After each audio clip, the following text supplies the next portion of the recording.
You talk about music that's going out there right now. Are you talking about any particular type of music that you don't think is such a positive influence? Well, it's very obvious when you hear.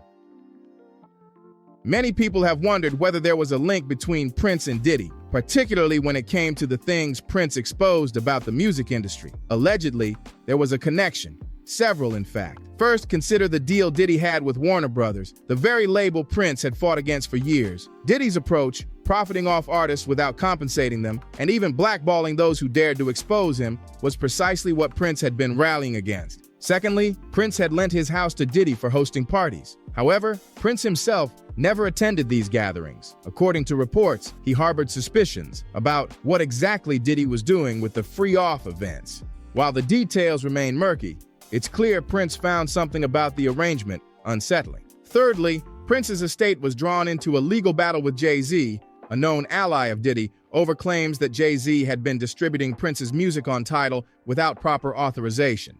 This lawsuit highlighted the larger issue of artists' control over their work, something Prince had dedicated his entire career to fighting for. It's no secret that those who take on powerful figures in the music industry, including the likes of Diddy and record labels such as Warner, often face steep consequences. Prince, for his part, spent decades fighting for artists' rights and ownership. Tragically, he paid the ultimate price. While it's still debated whether Warner Brothers had any involvement in his untimely death, many fans believe the company played a role. For context, Prince joined Warner in 1977, signing on at the age of 18. Although his early albums, 1978 to 1981, didn't achieve blockbuster success, Warner saw him as a valuable talent worth nurturing. By 1982, Prince began to climb the charts, making his first U.S. top 10 appearance. The following year, he embraced the music video as a tool for branding, turning visuals into a powerful extension of his artistry. By 1984, with the release of Purple Rain, Prince had cemented himself as the most thrilling pop artist of the era. As his star rose, he established Paisley Park Records, a label partly funded by Warner but entirely devoted to fostering artistic freedom. Prince's journey from a Warner signee to a global superstar and outspoken industry critic underscores the high stakes of his career-long battle for artistic control, and the toll it ultimately took. As Prince's career progressed, he began to realize that his worth far exceeded the recognition and compensation he was receiving. Determined to take control, he embarked on a fight for his rights. He may have initially thought it would be as simple as asking Warner Brothers for his freedom, but the reality proved far more challenging. Warner Brothers, like many record labels, stood their ground, employing tactics that frustrated Prince at every turn. The conflict reached a boiling point during the lead-up to the release of the Gold Experience. Prince and Warner clashed over financial terms and creative control, a battle that ultimately pushed him to take a dramatic stand. In a bold public statement, Prince began appearing with the word slave etched across his face, a clear declaration of how he felt about his relationship with Warner. His argument was simple, yet powerful. Warner not only owned the rights to his music, but also controlled his name and brand identity. In defiance, he famously abandoned his given name, adopting a symbol instead. This unpronounceable icon became his official moniker, and he was often referred to as the artist formerly known as Prince. The name change symbolized his break from Warner's control, but it also underscored how deeply entrenched the conflict had become. The public witnessed a full-scale war for artistic independence, one that grew more intense over time. By 1999, Prince had made his frustrations widely known. In a now-famous interview with Paper Magazine, he revealed his plans to completely re-record his back catalog. He explained, "I wanted to buy my masters back from Warner Brothers. They said no, so I'm going to re-record them. All of them. Now you'll have two catalogs with pretty much exactly the same music, except mine will be better. And you can either give your money to WB, the big company, or to NPG, you choose." Prince didn't stop at interviews. He used every platform available to highlight how record labels, Warner included, exerted control over artists. His speeches at award shows and comments during public appearances repeatedly drove home his central message, that the system was broken and that artists deserved to retain ownership of their creations. Beyond record labels, Prince also took aim at the burgeoning digital platforms that were using his music without permission. In 2007, he announced legal action against YouTube, eBay, and the Pirate Bay for hosting unauthorized content, a move that demonstrated just how serious he was about reclaiming his art in the digital age. Though Prince eventually regained ownership of his name and managed to broker a deal of sorts with Warner, the saga ended in tragedy. Not long after achieving this hard-fought victory, Prince passed away under circumstances that many found deeply suspicious. His relentless battle for independence and fair treatment remains a powerful legacy, but it's also a reminder of the heavy price artists often pay when they challenge the status quo. When news of Prince's passing broke, it shocked the world. He was found unresponsive at his Paisley Park estate in Minnesota at the age of 57. The official cause of death was ruled an accidental overdose of fentanyl linked to counterfeit Vicodin pills laced with the potent synthetic opioid. But the details surrounding his death quickly sparked widespread disbelief. After all, Prince was widely known for his clean living habits, and the idea that he would succumb to a painkiller overdose felt inconceivable to many. Adding to the confusion were reports of his deteriorating health in the weeks prior. Prince had canceled concerts and even made an emergency landing during a flight, supposedly to receive an anti-opiate treatment. Yet despite these warning signs, there's no record of him being under a doctor's care in the days leading up to his death. Why wasn't a physician involved if his condition had been so clearly concerning? The absence of medical oversight raised questions, especially since he was still booking shows and presumably would have needed to demonstrate that he could perform. It's common practice in the industry to ensure that artists are fit to avoid sudden cancellations, particularly at major venues. The whole situation seemed off, and many fans and observers couldn't help but feel that something wasn't adding up. What truly fueled suspicion, though, was the eerie sense that Prince himself might have seen it coming. Known for being astute and, at times, cryptic, he made comments and posts shortly before his death that some interpreted as premonitions. Not long before he passed, Prince shared an image of himself with a now-deleted caption, reading, "Just when you thought you were safe." Then, during what would be his final public appearance, a gathering at Paisley Park following his reported treatment, he made an unsettling statement to attendees. "Wait a few days before you waste any prayers." The weight of these words became clear just days later. Even in the wake of his death, theories about foul play swirled. Many people, including some celebrities, questioned whether Prince's death was truly accidental. The idea that he was silenced for challenging the powers that be gained traction. Kanye West, among others, spoke out, with some drawing parallels between Kanye's struggles in the industry and Prince's battles. The notion of Kanye as a modern-day Prince emerged, highlighting how both artists fought for creative freedom and ownership in an industry that often seeks to control its talent. While Prince's legacy as a groundbreaking artist remains undisputed, the mystery surrounding his death continues to fuel speculation and debate, leaving an indelible mark on those who admired him.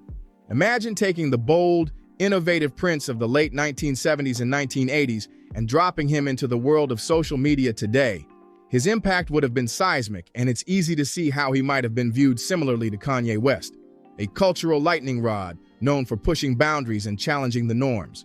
Even legendary music executive L.A. Reid weighed in, telling Access Hollywood that while Kanye is undoubtedly loved and respected, he's great, on the level of Prince. However, Reid was quick to note the differences. Kanye reigns in the realm of hip-hop, not as a multi-instrumentalist performer like Prince, but for hip-hop, Kanye is a king. Now, as for where Diddy fits into this narrative, some might recall that he and Warner Music Group once inked a major joint venture. Under this deal, Warner acquired a 50% stake in Diddy's Bad Boy Records label. Warner would oversee marketing and handle global digital and physical distribution of Bad Boy's catalog and current roster, which included marquee names like Mace, Mario Winans, the Notorious B.I.G., and Diddy himself.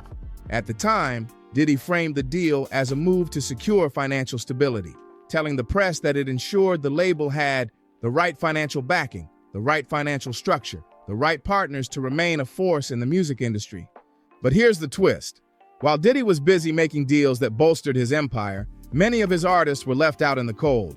The very exploitation Prince had spent his career fighting against was exactly what Diddy appeared to be perpetuating. For years, Bad Boys alumni voiced their grievances, claiming they were underpaid, undervalued, and ultimately discarded. Prince reportedly saw this and didn't hold back his disapproval. The list of former Bad Boy artists who feel mistreated could go on indefinitely. Mace, Faith Evans, the LOX, and even the family of the notorious B.I.G. have all shared troubling accounts. In a surprising twist, just before Diddy faced his first lawsuit related to these practices, he started returning publishing rights to his former artists. While on the surface, this might have seemed like a generous move, many of these artists quickly pointed out that the returned rights were essentially worthless by then. They claimed Diddy had already extracted every possible dollar from them, leaving behind little to no value. And then there's the alleged freak-off events, something that Prince reportedly found deeply unsettling. According to Jason Lee, a close observer of industry dynamics, Prince made a conscious effort to distance himself from Diddy's parties and practices. He knew something wasn't right, and he stayed as far away as possible. This complex web of deals, grievances, and hidden truths highlights the deep-rooted challenges artists face in the music industry.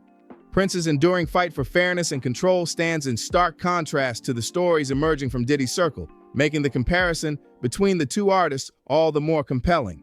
One of the more curious details about that infamous party Diddy threw at Prince's house was the strict security policy. No one was allowed to bring their own security personnel. Jason Lee, a commentator who's observed the inner workings of the entertainment world, has spoken about how this rule stood out. For those who knew Prince, this seemed suspicious.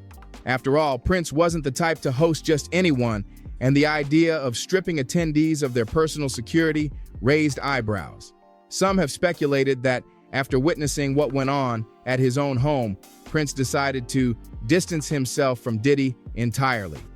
Turning to Jay-Z's connection with Prince, the story gets even more tangled. When Prince was entangled in his battles with Warner Brothers, he appeared to put faith in Jay-Z, believing that Jay-Z was someone who genuinely cared about artists' rights. This led to an agreement with Tidal, a streaming service largely owned by Jay-Z's company Roc Nation. However, in 2016, the relationship soured. Prince's estate, through NPG Records, filed a copyright lawsuit against Roc Nation.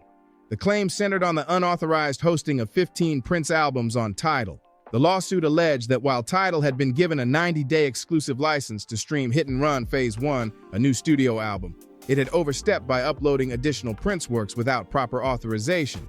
The dispute took a turn when Tidal insisted it had both written and oral agreements to distribute a broader set of Prince's albums. NPG, however, contended that the purported agreements were not legitimate. They argued that the so-called equity term sheet between Prince and Tidal was backdated and fabricated. Furthermore, they pointed out that Prince was only ever known to have made a deal for the Hit and Run album.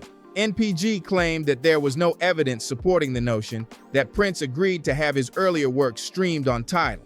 They also noted that when the estate requested documentation from Roc Nation to clarify any oral or implied agreements, none was provided. This lawsuit painted a picture of a complex, contentious relationship. For some, it underscored that Jay-Z's methods weren't too different from those of Diddy.